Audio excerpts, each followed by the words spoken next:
হায়,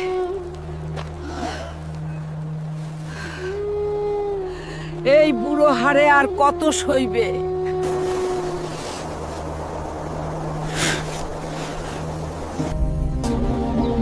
এই যে বৃদ্ধা মা, এই বস্তাটি আমার কাছে দিন, আমি আপনার গন্তব্যে পৌঁছে দিচ্ছি।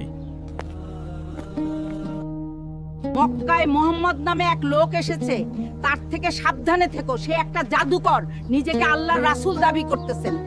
আমি তারই ভয়তে মক্কা ছেড়ে চলে যাচ্ছি।